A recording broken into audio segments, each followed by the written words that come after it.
ఈరోజు కలెక్టర్ కార్యాలయం కారణం ఏంటి? రాష్ట్ర కమిటీ పిలుపు మేరకు ఏవైతే రాష్ట్రంలో విద్యారంగ సంస్థలు నెలకొన్నాయో ఆ సమస్యలు దృష్టిలో పెట్టుకొని స్థానికంగా ఉన్న కార్యాలయం ముందు ధర్నాలు ఆందోళన చేపట్టాలని చెప్పేసి రాష్ట్ర కమిటీ పిలుపు ఇవ్వడం జరిగింది. అందులో భాగంగా ఈరోజు కర్నూలులో ప్రత్యేకంగా ధర్నా చేయడం కారణం అంటే ఈ నెలకొన్న సమస్యలు ఏవైతే ఉన్నాయో తక్షణమే ప్రభుత్వం పరిష్కరించాలని చెప్పేసి డిమాండ్ ద్వారా ఇవాళ కలెక్టర్ కార్యాలయం ఇవ్వడం జరిగింది. ఇప్పటికీ కూటమి ప్రభుత్వం వచ్చి సంవత్సరాలు అవుతున్నా కూడా విద్యారంగ సమస్యలు ఎక్కడెక్కడే విలాతాండలు ఆడుకోవడం అనేది చాలా దుర్మార్గమైన పరిస్థితి.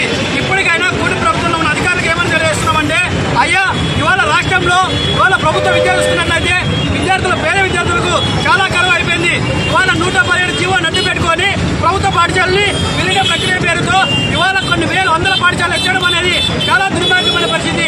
ఆ యొక్క 117 జీవో విద్యార్థులు చాలా శాపంగా మారింది.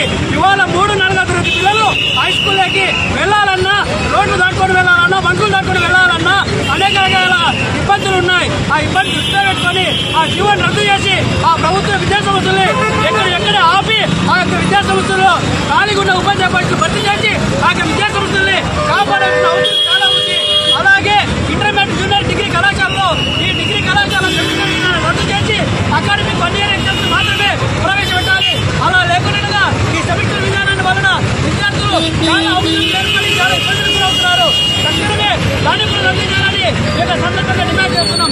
అలాగే 30 సంవత్సరాల తరబడి ఉన్న హాస్టల్ కూడా ఆ యొక్క భవనాన్ని అలాగే కొనసాగిస్తూ హాస్టల్ సొంత భవనాలు లేక వారు ఉన్న బిల్డింగ్లోనే వర్షాలు వస్తే విద్యార్థులకు పెట్టుబడి విద్యార్థులు ప్రమాదంగా మారుతున్నా కూడా ఏ మాత్రం కూడా హాస్టల్ రూపురేఖలు మార్చుకోవడం అనేది చాలా దుర్మార్గమైన పరిస్థితి. అయ్యా ఇప్పటికైనా విద్యార్థుల కోసం పనిచేస్తున్న ప్రభుత్వం విద్యార్థులు ఏ మాత్రం కూడా దృష్టిపెట్టుకోలేగా ఎక్కడ సమస్యలు అక్కడే ఇవాళ విలీతాండలు వాడుతున్నా కూడా అధికారులు కానీ ప్రభుత్వానికి కూడా కనపడడం లేదా అని చెప్పేసి కొంతమంది తెలుస్తున్నాం. ఇప్పటికైనా కార్పొరేట్ విద్యా సంస్థలకి కొమ్ముగాయడం మానేసి కార్పొరేట్ విద్యా సంస్థలకి ఏజెన్సీలుగా మారడం మానేసి ఇవాళ ప్రభుత్వ విద్యని ఉన్నదిస్తున్నారని చెప్పేసి ఈ సందర్భంగా తెలియజేస్తున్నా.